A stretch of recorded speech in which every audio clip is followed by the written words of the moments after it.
ಗಜೇಂದ್ರಗಡ ನಗರದ ಕುಷ್ಟಗಿ ರಸ್ತೆಯಲ್ಲಿನ ಟಿಪ್ಪು ಸುಲ್ತಾನ್ ವೃತ್ತದಲ್ಲಿ ಟಿಪ್ಪು ಸುಲ್ತಾನ್ ನವಜವಾನ್ ಕಮಿಟಿ ವತಿಯಿಂದ ಟಿಪ್ಪು ಸುಲ್ತಾನರ 275ನೇ ಜಯಂತಿಯನ್ನು ಆಚರಣೆ ಮಾಡಲಾಯಿತು.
ಬಳಿಕ ನಿಕಟಪೂರ್ವ ಪುರಸಭೆ ಸದಸ್ಯ ಮುರ್ತುಜಾ ಡಾಲಾಯತ್ ಮಾತನಾಡಿ, ನಾವೆಲ್ಲರೂ ಅನ್ಕೊಂಡಂತೆ ಆಗಬೇಕಾಗಿತ್ತು. ಆದ್ರೆ ದುರ್ದೈವ ಏನಂತಂದ್ರೆ ಬದಲಾದ ಸನ್ನಿವೇಶ ಸಂದರ್ಭಗಳಲ್ಲಿ ಈ ದೇಶಕ್ಕಾಗಿ ಪ್ರಥಮ ಹೋರಾಟಗಾರ ಹಜರತ್ ಟಿಪ್ಪು ಸುಲ್ತಾನ್ ಅವರ ಜಯಂತಿಯನ್ನ ಒಂದು ಜಾತಿಗೆ ಸೀಮಿತವಾಗಿ ನಮ್ಮ ಜಾತಿಯವರೇ ಆಚರಣೆ ಮಾಡ್ಬೇಕಂತ ಸಂದರ್ಭ ಒದಗಿಬಿಟ್ಟೆ.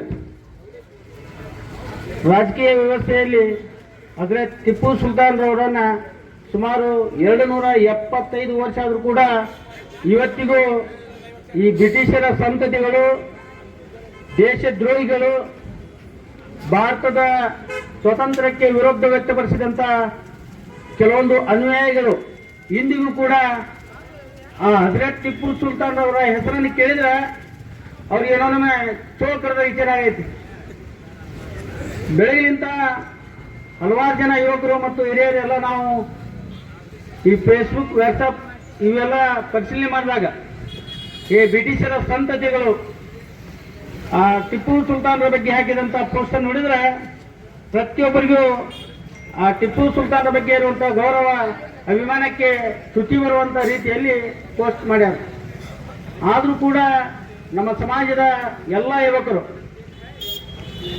ಅವೆಲ್ಲ ಕೆಟ್ಟ ಹುಳುಗಳು, ಅದ್ರ ಜೊತೆ ನಾವು ವಾದ ಮಾಡಿ ನಾವೆಲ್ಲ ನಮ್ಮ ಮನಸ್ಸನ್ನು ಕೆಡಿಸಬಾರ್ದಂತ ತಿಳ್ಕೊಂಡು ನಮ್ಮಲ್ಲಿರುವಂಥ ಅಭಿಮಾನಕ್ಕೆ ಅದೇ ಟಿಪ್ಪು ಸುಲ್ತಾನ್ ಈ ದೇಶಕ್ಕೆ ಕೊಟ್ಟಂಥ ಕೊಡುಗೆಯನ್ನು ಸ್ಮರಣೆ ಮಾಡಿಕೊಂಡು ಮಾಡಿದಂಥ ಅನ್ಯ ಕೃತ್ಯಗಳ ಯುವಕರಿಗೆ ಆ ದೇವರು ಬುದ್ಧಿ ಕೊಡಲಿ ಅಂತ ತಿಳ್ಕೊಂಡು ಯಾವುದೇ ಸಮಸ್ಯೆಗಳಿಗೆ ಅವಕಾಶ ಮಾಡಿಕೊಡದೆ ಇವತ್ತು ಸಮಾಜದ ಗೌರವನ್ನ ನಮ್ಮ ಎಲ್ಲ ಯುವಕರು ಎತ್ತಿ ಹಿಡಿದಿದ್ದಾರೆ. ಅವೆಲ್ಲ ಪೋಸ್ಟ್ ನಾನು ಶರಣಪ್ಪ ಮಧ್ಯಾಹ್ನ 3 ಗಂಟೆಗೆ ಕುಂತ ತೋರಿಸಿದೆ.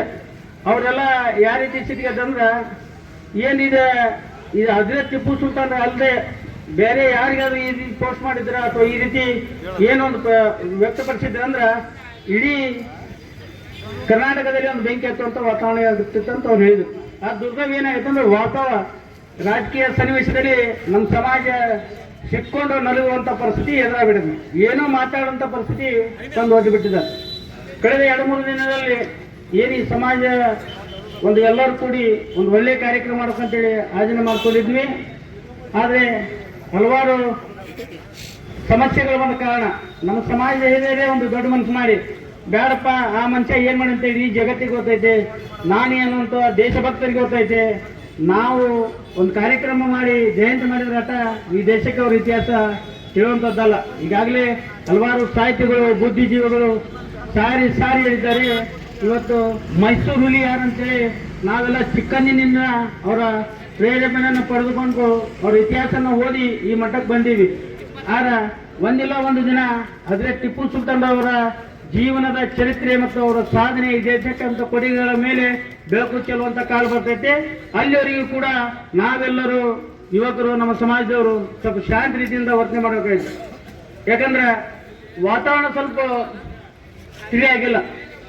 ಹೀಗಾಗಿ ಬರುವಂತ ದಿನಮಾನದಲ್ಲಿ ನಮ್ಮ ಸಮಾಜದ ಜೊತೆಗೆ ಹೋರಾಟದಂತ ಶರಣು ಪೂಜಾರ್ ಅವರು ನಿನ್ನೆ ಎಲ್ಲ ಯುವಕರು ಅವರ ಸಮಾಜ ಒಳಗೊಂಡಂತೆ ಒಂದು DSS ಸಂಘಟನೆ ಒಳಗೊಂಡಂತೆ ಅವರೆಲ್ಲರೂ ಕೂಡಿ ಕಾರ್ಯಕ್ರಮ ಮಾಡ್ತೀವಿ ಅಂತೇಳಿ ಕಳೆದ ಸಲ ನಮ್ಗೆ ಬೇಡ್ಕೊಂಡಿದ್ರು.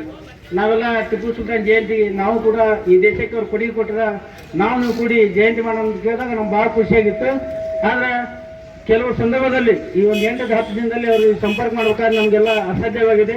ಬರುವಂಥ ದಿನಮಾನದಲ್ಲಿ ಅವರಿಗೆ ಸಂಪರ್ಕಿಸಿಕೊಂಡು ಅವರಿಂದ ಒಳಗೊಂಡಂಥ ಒಂದು ಒಳ್ಳೆಯ ಕಾರ್ಯಕ್ರಮ ಮಾಡಿ ಆ ದೇಶಕ್ಕೆ ಕೊಟ್ಟಂಥ ಹಜರತ್ ಟಿಪ್ಪು ಸುಲ್ತಾನ್ ಅವರ ಇತಿಹಾಸ ಮತ್ತು ಚರಿತ್ರೆಯನ್ನು ಯುವಕರಿಗೆ ಮತ್ತು ಸಮಾಜಕ್ಕೆ ತಿಳಿಸುವಂಥ ಕಾರ್ಯಕ್ರಮವನ್ನು ನಮ್ಮ ಹಜರತ್ ಟಿಪ್ಪು ಸುಲ್ತಾನ್ ಕಮಿಟಿ ವತಿಯಿಂದ ಹಾಗೂ ಸಮಾಜದಿಂದ ಆಯೋಜನೆ ಮಾಡೋರಿದ್ದೀವಿ. ಹೀಗಾಗಿ ಶರಣಪ್ಪ ಅವರು ತಮ್ಮ ಸಂಘಟನೆಯನ್ನು ಒಳಗೊಂಡಂತೆ ನಾವು ಇಲ್ಲಿವರೆಗೆ ಹೆಂಗೆ ನಮಗೆ ಸದಾ ಬೆನ್ನೆಲುಬಾಗಿ ನಿಂತಿದ್ದೀರಿ, ಮುಂದಿನ ಕೂಡ ಅದೇ ರೀತಿ ತಮ್ಮ ಬೆಂಬಲವನ್ನು ವ್ಯಕ್ತಪಡಿಸ್ತಾರೆ ಅಂತ ತಿಳ್ಕೊಂಡು ಈ ಮಾತನಾಡಲು ಅವಕಾಶ ಮಾಡಿಕೊಟ್ಟಂಥ ಯಾವತ್ತೂ ನಮ್ಮ ಟಿಪ್ಪು ಸುಲ್ತಾನ್ ಅಭಿಮಾನಿ ಬಳಗಕ್ಕೆ ಅನಂತ ಧನ್ಯವಾದಗಳು. ನನ್ನ ಮತ್ತು ಇಡೀ ದೇಶದಲ್ಲಿ ಟಿಪ್ಪು ಸುಲ್ತಾನರು ಅಂತಂದ್ರೆ ಬಳಿಕ ಅಂಜುಮನ್ ಇಸ್ಲಾಂ ಕಮಿಟಿಯ ನಿರ್ದೇಶಕರಾದ ದಾವಲ್ ಸಾಬ್ ತಾಳಿಕೋಟಿ ಮಾತನಾಡಿ ನೀರು ಬರ್ತದೆ ಅಂತ ಒಬ್ಬ ಮಹಾನ್ ನಾಯಕನ ಒಂದು ಜಯಂತಿಯನ್ನ ನಾವು ಮಾಡೋದಕ್ಕ ಯಾರದ್ದೋ ಅಪ್ಪಣೆಯನ್ನ ಕೇಳುವಂತ ಪರಿಸ್ಥಿತಿ ಒಳಗಡೆ, ದುರಂತದ ಪರಿಸ್ಥಿತಿ ಒಳಗಡೆ ಬಂದು ನಿಂತಿದ್ವಿ ಅಂದ್ರ ನಮಗ ನಾಚಿಕೆಗೇಡು ಅನ್ಸುತ್ತ. ಯಾಕಂದ್ರ ಇವತ್ತು ಈ ದೇಶದ ಇತಿಹಾಸವನ್ನು ತೆಗೆದು ನೋಡಿದಾಗ ಟಿಪ್ಪು ಸುಲ್ತಾನ್ರು ಕೇವಲ ಇಷ್ಟತನ ನಮ್ಮ ಶರಣು ಪೂಜಾರು ಸಾಕಷ್ಟು ವಿಷಯಗಳನ್ನ ಹೇಳಿದ್ರು. ನಾವು ಹೇಳಬೇಕಾದಂತೆ ಎಲ್ಲ ವಿಷಯಗಳನ್ನ ಅವರು ಬಹಳ ಸುದೀರ್ಘವಾಗಿ ಅವರು ಹೇಳಿಬಿಟ್ರು. ಅವರು ನಾವು ಕಾರ್ಯಕ್ರಮವನ್ನ ಮಾಡ್ತೀವಿ ಅಂದಾಗ ಯಾವಾಗಲೂ ಕೂಡ ನಮಗೆ ಸಹಾಯ ಕೊಟ್ಟಿದ್ದಾರೆ. ನಮ್ಮ ಮೇಲೆ ಕೇಸ್ಗಳು ಬಿದ್ದಾಗಲೂ ನಡ್ರಿ ಅಧ್ಯಕ್ಷರು ನಾವು ಇರ್ತೀವಿ, ನಮ್ಮಾಗ್ಲೂ ಕೇಸ್ ಬರಲಿ ಅವೇನಾಗುತ್ತೆ ಅಂತ ಹೇಳಿ ಯಾವಾಗಲೂ ಹೊರಗುಂಬಿಸುವಂತ ಒಬ್ಬ ಪ್ರಗತಿಪರ ಚಿಂತಕರವರು. ಟಿಪ್ಪು ಸುಲ್ತಾನ್ರು ಇವತ್ತು ಮೊಟ್ಟ ಮೊದಲ ಬಾರಿಗೆ ಭೂ ಸುಧಾರಣೆಯನ್ನು ತಂದಂತ ಒಬ್ಬ ನಾಯಕರವರು. ಈ ದೇಶದಲ್ಲಿದ್ದಂತ ಅಸಮಾನತೆಯನ್ನು ತೊಲಗಿಸಬೇಕಂತೇಳಿ ಹೋರಾಡುವಂತ ಒಬ್ಬ ಸಮಾನತೆಯ ನಾಯಕರವರು. ವೈಜ್ಞಾನಿಕವಾಗಿ ಚಿಂತನೆ ಮಾಡ್ತಾ ಇದ್ದಂತ ಒಬ್ಬ ಪ್ರಗತಿಪರ ಚಿಂತಕರವರು.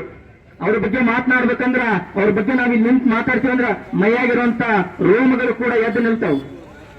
ನಮ್ಮ ಮಾತುಗಳಲ್ಲಿ ಬಿರುಸುತನ ಉಂಟಾಗತ್ತಾ, ನಮ್ಮ ಮಾತುಗಳಲ್ಲಿ ಕಡಕತನ ಉಂಟಾಗತ್ತಾ, ಆ ರೀತಿಯಾದಂತ ಗಟ್ಟಿತನ ತೋರಿಸ್ಬೇಕಾಗತ್ತ. ಹಾಗಾಗಿನೇ ಅವ್ರನ್ನ ಮೈಸೂರಿನ ಹುಲಿ ಅಂತ ಇರ್ತಾರ. ಯಾರನ್ನ ಹುಲಿ ಅಂತ ಕರೆಯಕ್ಕಾಗಿಲ್ಲ, ಪ್ಲಾಸ್ಟಿಕ್ ಹುಲಿಗಳನ್ನ ಕರೆಯೋಕ್ಕಾಗಲ್ಲ, ಜೀವಂತ ಹುಲಿ ಅದು.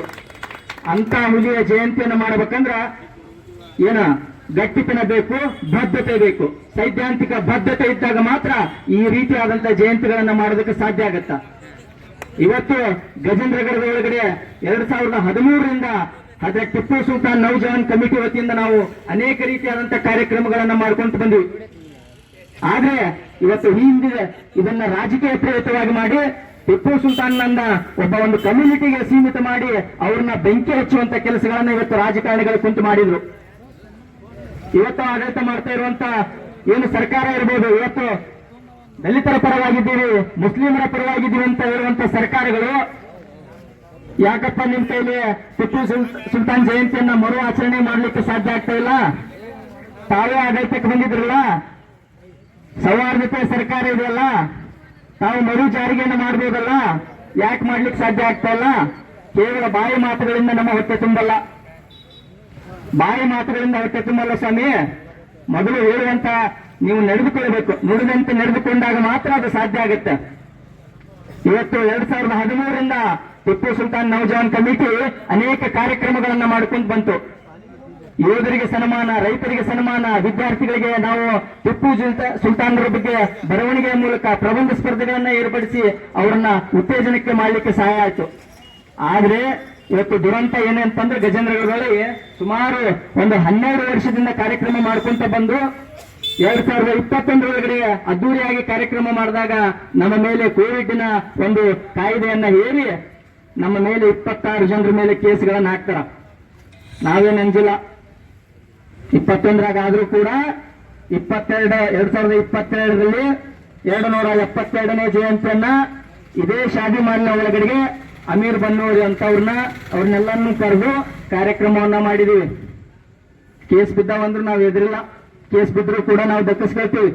ಯಾಕಂದ್ರೆ ನಮ್ಮಿಂದ ಸಮೂಹ ಇದೆ, ಪ್ರಗತಿಪರರಿದ್ದಾರೆ, ವಕೀಲರುಗಳಿದ್ದಾರೆ, ಅನೇಕ ಗಣ್ಯರ ಸಾಥಿದೆ. ಯಾಕೋಸ್ಕರ ಹೋರಾಟ ಮಾಡ್ತಾ ಇದ್ದೀವಿ ಸ್ವಾಮಿ? ಈ ದೇಶವನ್ನ ಕಾಯ್ದಂತ ಒಬ್ಬ ಸ್ವಾತಂತ್ರ್ಯ ಹೋರಾಟಗೋಸ್ಕರ ಮಾಡ್ತಾ ಇದ್ದೀವಿ, ಯಾವುದೋ ನಮ್ಮ ಮನೆಗೋಸ್ಕರ ಅಲ್ಲ. ಅವರು ಸ್ವಾಭಿಮಾನದ ಒಂದು ಸಂಕೇತ, ದೇಶದ ಅಪ್ಪಟ ಸ್ವಾಭಿಮಾನಿ ಅಂತಂದ್ರೆ ಇದು ಟಿಪ್ಪು ಸುಲ್ತಾನ್ರು. ಯಾಕಂತಂದ್ರ ಇವತ್ತು ನಮಗೇನಾದ್ರೂ ಸಮಸ್ಯೆ ಬಂದಿತ್ತಂದ್ರೆ ನಾವು ಜಿ ಹುಜೂರ್ ಅಂತ ಹಾಡ್ಬೋದು, ಆದ್ರೆ ಟಿಪ್ಪು ಸುಲ್ತಾನ್ರು ಜಿ ಹುಜೂರ್ ಅನ್ನಬೇಡ್ರಿ, ನಿಮ್ಮ ಹಕ್ಕನ್ನ ಕೇಳ್ರಿ ಅಂತ ಹೇಳಿಕೊಟ್ಟಂತ ಒಬ್ಬ ಮಹಾನ್ ನಾಯಕ. ಯಾಕಂದ್ರೆ ಅವರು ತಮ್ಮ ಮಕ್ಕಳನ್ನ, ಸ್ವಂತ ಮಕ್ಕಳನ್ನ ಬೇರೆಯವರ ಮುಂದೆ ಒತ್ತೆ ಇಟ್ಟು ಬರ್ತಾರ. ನಾವ್ಯಾರಾದ್ರೂ ಮಾಡಕ್ ಸಾಧ್ಯ ಆಗುತ್ತಾ? ಸಾಧ್ಯನೇ ಇಲ್ಲ. ನನ್ನನ್ನು ಹಿಡ್ಕೊಂಡು ಏನಾದ್ರೂ ಬಂದ್ಬಿಟ್ರೆ ನಾವು ಜಿ ಹುಜೂರ್ ಅನ್ಕೊಂಡು ಹೋಗಿ ಅವ್ರ ಕೆಳಗಡೆ ಕುಳಿತೀವಲ್ಲ, ನಾವು ಮೊದಲು ಅದನ್ನ ತಪ್ಪಿಸ್ಬೇಕಾಗಿದೆ. ಯಾಕೆ ಕೊಡಲ್ಲ? ಈ ದೇಶದ ಸಂವಿಧಾನವಾಗಿ ನಾವು ನಡ್ಕೊಳ್ತಾ ಇದ್ದೀವಿ, ಈ ದೇಶದ ಸಂವಿಧಾನಬದ್ಧವಾಗಿ ಕಾನೂನಿನ ಚೌಕಟ್ಟಿನೊಳಗಡೆ ನಡೆದುಕೊಳ್ತಾ ಇದ್ದೀವಿ ಅಂತೇಳಿ ಗಟ್ಟಿ ಧ್ವನಿಯಲ್ಲಿ ಕೇಳುವಂತ ನಮಗೆ ಒಂದು ನಾಯಕತ್ವ ಬೇಕಾಗಿದೆ ಇವತ್ತು. ಅದರಿಂದನೇ ನಾವು ಇವತ್ತು ಬಿಡುವಾಗ್ತಾ ಇದ್ದೀವಿ. ನಾವು ಜಿ ಹುಜೂರ್ ಅನ್ನೋದನ್ನ ಬಿಟ್ರೆ ಇವತ್ತು ನಿಜವಾದಂತ ಲೀಡರ್ಗಳಾಗಿ ಬೆಳೆಯೋದಕ್ಕೆ ಸಾಧ್ಯ ಇದೆ, ಎಲ್ಲ ಕಾರ್ಯಕ್ರಮಗಳನ್ನು ಮಾಡೋದಕ್ಕೆ ಸಾಧ್ಯ ಇದೆ. ಹಾಗಾಗಿ ಇವತ್ತು ಈ ಕಾರ್ಯಕ್ರಮ ಇದು ಸಾಂಕೇತಿಕ ಮಾತ್ರ. ಗಜೇಂದ್ರಗಢದಲ್ಲಿ ಮುಂದಿನ ದಿನಮಾನದಲ್ಲಿ ಖಂಡಿತವಾಗಲೂ ಕಾರ್ಯಕ್ರಮ ಆಗುತ್ತೆ. ಅದು ಏನೇ ಬಂದರೂ ಮಾಡ್ತೀವಿ. ಏನ್ ಹಚ್ಚಬೇಕು, ಏನ್ ಮಾಡಬೇಕು ಅದು ನಮಗೆ ಬಿಟ್ಟಿದ್ದೆ. ಕಾಯ್ದೆ ಕಾನೂನಿನ ರೀತಿ ಒಳಗಡೆ ನಾವು ಕಾರ್ಯಕ್ರಮ ಮಾಡ್ತೀವಿ. ಬೇಕಾದ್ರೆ ಕೇಸ್ ಮಾಡ್ಕೋಬಹುದು. ಮುಂದಿನ ದಿನಮಾನಗಳೇ ಕಾರ್ಯಕ್ರಮ ಆಗುತ್ತೆ. 100ಕ್ಕೆ 120% ಬರ್ದಿಟ್ಕೊಳ್ರಿ. ಬೇಕಾದ್ರೆ ಕೇಸ್ ಮಾಡಿಸ್ಬೋದಾಗುತ್ತೆ, ಮಾಡಿಸ್ಕೊಳ್ರಿ. ನಮಗೇನು ಅಂಜಿಕೆ ಇಲ್ಲ. ಅದನ್ನು ಕೂಡ ಬಹಳ ಸ್ಪಷ್ಟವಾಗಿ ಹೇಳ್ತಾ ಇದೀವಿ. ಯಾರು ಕೂಡ ಆ ಕೇಸ್ಗಳ ಬಿದ್ದಾಗ ನಾವು ದುಡ್ಡು ಕೊಡ್ತೀವಿ, ನೀವು ದುಡ್ಡು ಕೊಡ್ತೀವಿ ಅನ್ನೋದು ಬೇಡ. ನಮ್ಮ ವಕೀಲರ ಟೀಮ್ಗಳನ್ನು ಕೂಡ ನಾವು ರೆಡಿ ಮಾಡಿದ್ದೀವಿ. ಆಲ್ರೆಡಿ ರಾಜ್ಯದಲ್ಲಿ ಕೆಲವಷ್ಟು ವಕೀಲರುಗಳನ್ನ ಸಂಪರ್ಕ ಮಾಡಿದ್ದೀವಿ. ಯಾರ್ಯಾರು ಪ್ರಮುಖರಿದ್ದಾರೆ ಅವರನ್ನು ಪಟ್ಟಿ ಮಾಡಿದ್ದೀವಿ. ಈ ಕಾರ್ಯಕ್ರಮ ಮಾಡಬೇಕಂದ್ರೆ ನಾವು ಹಂಗೆ ಸುಮ್ಮನೆ ಮಾಡಿಲ್ಲ, ಎಲ್ಲವನ್ನ ಆಲೋಚನೆ ಮಾಡಿಕೊಂಡೇ ನಾವು ಸಿದ್ಧವಾಗಿದ್ದೀವಿ. ಇನ್ನು ಇದೇ ಸಂದರ್ಭದಲ್ಲಿ ಅಬ್ದುಲ್ ಸಾಬ್ ಕಾತರ್ಕಿ, ದಲಿತ ಮುಖಂಡರಾದ ಶರಣು ಪೂಜಾರ್, ಹಸನ್ ಸಾಬ್ ಸರ್ಕಾರ್, ಎಡಿ ಕೋಲ್ಕಾರ್, ಫಯಾಜ್ ತೋಟರ್ ಸೇರಿದಂತೆ ಅನೇಕರು ಇದ್ದರು.